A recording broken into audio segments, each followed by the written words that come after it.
نبی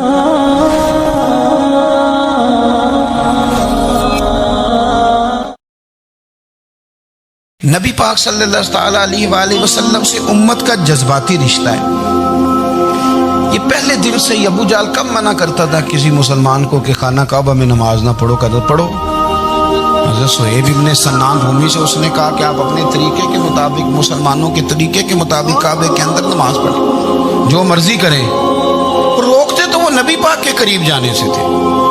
وہ منڈیوں میں بیٹھ جاتے تھے، حضور کے قریب نہ جانا، حضور کے قریب نہ جانا، حضور کے قریب نہ جانا۔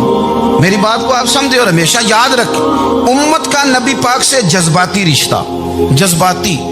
یہ جو رسول اللہ کی امت ہے یہ گناہگار ہو سکتی ہے پر اپنے نبی کی غدار نہیں ہوتی۔ میں آپ کو صحیح کہہ رہا ہوں۔ میرے کلین شیو نوجوان کے کان میں آپ جا کے کہیں نبی پاک، چاہے اس نے نماز نہ پڑھی ہو، چاہے اس نے داڑھی نہ رکھی ہو، آپ حضور کا نام لیں، اس کے رونگٹے کھڑے ہو جاتے ہیں، اس کی طبیعت، اس کا دل دھک دھک کرتا ہے، اس کی ایک ایک روح سے محمد محمد کی آوازیں نکل۔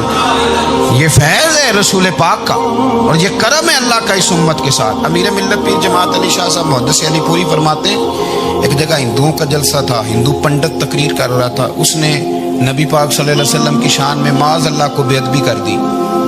مسلمان تھے ہی نہیں، ایک مسلمان تھا، وہ ملنگ نہیں ہوتے دوری ڈنڈے والے، اس کے پر رنگین ڈنڈا تھا، وہ کہیں دور بیٹھا تھا،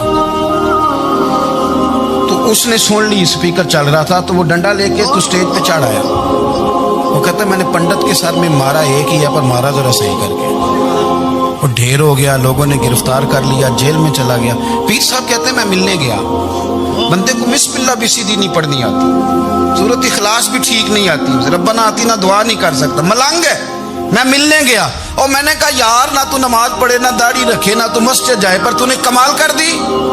تو کہتے ہیں پیر صاحب چھم چھم رویا اور پنجابی میں کہنے لگا پیر صاحب میں گناہگار ہاں پر اپنے نبی دا غدار تے نہیں نا۔ یہ گناہگار اور غدار میں فرق ہوتا ہے۔ میں گناہگار ہوں پر یہ تو نہیں نا کسی کی ضرورت کہ میرے سامنے میرے نبی کے بارے میں بات کر جائے اور ساڈی اچھی تے سچی سرکار نو گل کر جائے۔ یہ بات آپ سمجھیں، دشمن احمد پہ شدت کیجئے، ملحدوں سے کیا مروت کیجئے، شرک ٹھہرے جس میں تعظیم رسول، اس برے مذہب پہ لعنت کیجئے، اور مثل فارض زلزلے ہوں نجد میں ذکر آیات ولادت کیجئے، اور یا رسول اللہ کی کثرت کیجئے۔ نبی پاک کا پیار امت کے لیے سرمایہ حیات ہے۔ رسول پاک کے ساتھ امت کا والہانہ رشتہ ہے۔ نبی پاک کے ساتھ والے حضرت خبیب کو گرفتار کر لیا مکے والوں نے، اس وقت غربت تھی اسلام پر، مکے میں سارے لوگ کٹھے ہو گئے اور چوک میں پھانسی دینے لگے حضرت خبیب۔ کہنا آسان ہے، کرنا بڑا مشکل ہے۔ بندہ جیل میں الجھ جائے تو میں نے بڑے بڑے سیانے لوگ معافیاں مانگتے دیکھے، بڑے بڑے لوگ کہتے دیکھے ہیں کہ یہ کام بڑا، قید تنہائی بذات خود ایک مصیبت ہے۔ آپ کو اکیلا رہنا پڑ جائے نا، یہ لاک ڈاؤن ہوا ہے تو لوگ نفسیاتی مریض بن گئے۔ اکیلے رہنا، تنہا رہنا کوئی چھوٹا کام ہے؟ حضرت خبیب اکیلے اور مکے کا دور اور چاروں جانب کافر، اور چوک میں جب پھانسی پہ لٹکایا جانے لگا تو ابو سفیان بولے اور بول کے کہنے لگے یار بندہ کوئی کام کر کے بڑا پچھتاتا بھی ہے کہ یار نتیجہ کیا نکلا؟ تو معاذ اللہ آپ کا بھی نتیجہ تو پھانسی ہے، تو آپ کا کیا خیال ہے؟ یہ آپ یقین کریں کہ لوگ صحیح صحیح ساتھ چلتے ہیں، تھوڑی سی دشواری اٹھانی پڑ جائے تو کہتے ہیں میں گاڑی ٹھیک تھا، پر انہیں پتھروں پہ چل کے اگر آ سکوں تو میرے گھر کے راستے میں کوئی کہکشاں نہیں۔ لوگ نا میٹھا میٹھا کھانا چاہتے ہیں، تھوڑا کڑوا آ جائے تو مصیبت بن جاتی ہے۔ کہتے ہیں سارے فلانے سے پیار کریں گے تو میں کروں گا، سارے مخالفت بھی کریں گے تو ہم انشاءاللہ پیار ہی کریں گے۔ یہ کیا بات ہوئی کہ ہم زمانے کا رنگ دیکھ کے چلیں گے؟ اب بعض لوگ پچھتا رہے ہوتے ہیں۔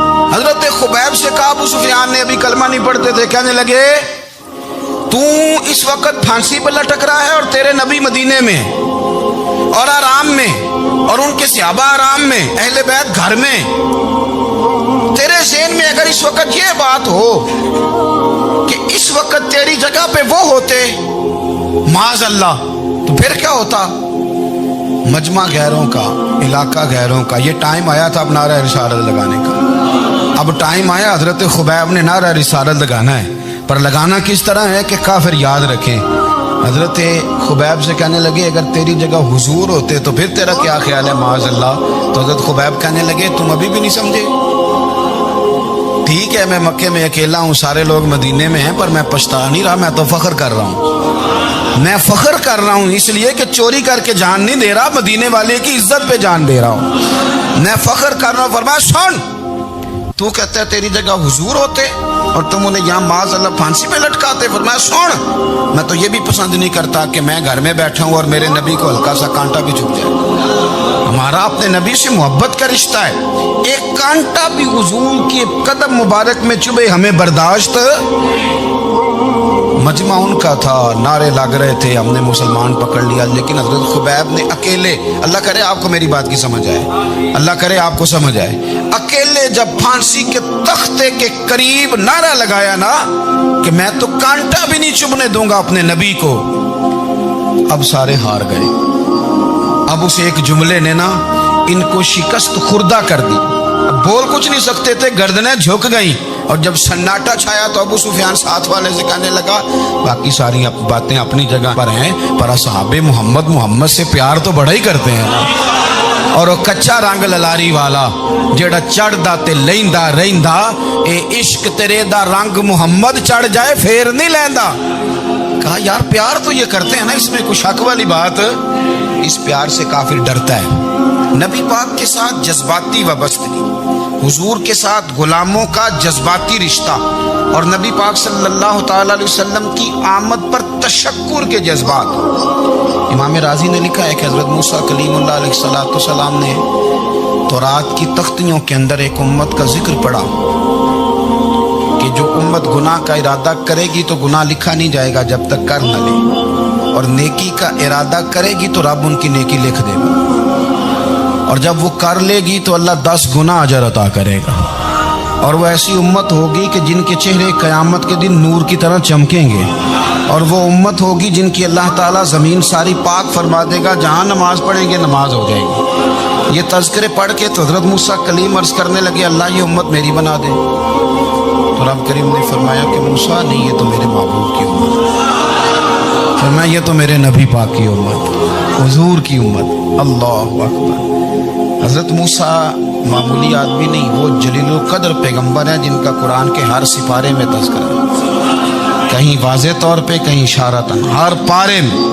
اور حضرت موسیٰ اللہ کے وہ نبی ہیں جو رب سے ڈائریکٹ باتیں کریں کوہ طور۔ کہا اے موسیٰ یہ امت تو میرے نبی کی ہے۔ حضرت موسیٰ علیہ السلام عرض کرتے ہیں، امام راضی نے لکھا ہے، کہتے ہیں اے اللہ پھر مجھے اپنی نبی کی امت میں شامل کر۔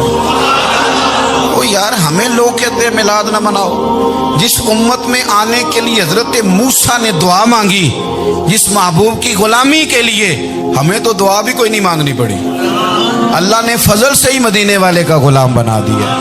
تو ہم حضور کے تذکرے نہ کریں، ہم تشکر نہ کریں، ہم نبی پاک صلی اللہ تعالی وسلم کی نعت نہ پڑھیں، ہم حضور کے آنے پر جشن کا اظہار نہ کریں، ہر وہ جائز طریقہ جس سے اظہار خوشی ہو سکے وہ میلاد پہ کرنا چاہیے، اور اس کے لیے اسباب بنانے چاہیے۔ امت کا ایک جذباتی انداز ہونا چاہیے نبی پاک کے ساتھ، ایک وارفتگی، ایک ذوق، ایک طبیعت کے اندر وجدان۔ نعرہ مطلب اس طرح نہ ہو کہ بس چل رہا ہے کام، میں نہیں ہوں قائل، میں کہتا ہوں پہلے تو کوئی لگائے نہ، اور پھر نعرہ جب لگتا تھا نا تو مسلمانوں کے یہاں نعرہ لگتا تھا تو بڑے بڑے لوگ کانپ جاتے تھے۔ صوفیاء نے لکھا ہے کہ حضرت عمر نے جب کلمہ پڑھا نا تو 39 بندے کلمہ پڑھتے تھے، تو نبی پاک نے رات کو دعا مانگی، اے اللہ عمر کو مسلمان کر کے اسلام کو عزت دے۔ حضرت عمر سویرے آ گئے، میں وہ تفصیل میں نہیں جاتا، بات لمبی۔ حضرت عمر جب آئے نا اور انہوں نے آتے جب کہا نا کہ میں کلمہ پڑھنے آیا ہوں، تو حضور اتنے راضی ہوئے کہ نبی پاک نے کہا اللہ اکبر، تو صحابہ نے نعرے لگائے اللہ اکبر اللہ اکبر، یعنی 40 لوگ مسلمان ہوئے تو نعرے لگے۔ ہمارے صوفیاء کہتے ہیں حضرت عمر کے آنے پر جب نعرے لگے تو بتاؤ کہ وہ تو نعرہ تکبیر لگا، نعرہ رسالت کیوں نہیں لگا؟ تو کہتے ہیں گویا ہمیں حضور نے یہ سمجھایا ہے، حضور کے اشاروں نے سمجھایا ہے کہ میں اب اپنے نعرے خود تو نہیں نہ لگاؤں، میں نے تو اللہ اکبر کہہ دیا، عمر آ گیا ہے میرے نعرے لگاتا رہے گا، نعرے لگیں گے۔ حضرت عمر نے پہلے دن ہی کہا کہ حضور آپ سچے رسول ہیں تو چھپ چھپ کے نماز کیوں پڑھیں؟ شروع ہو گئے نعرے،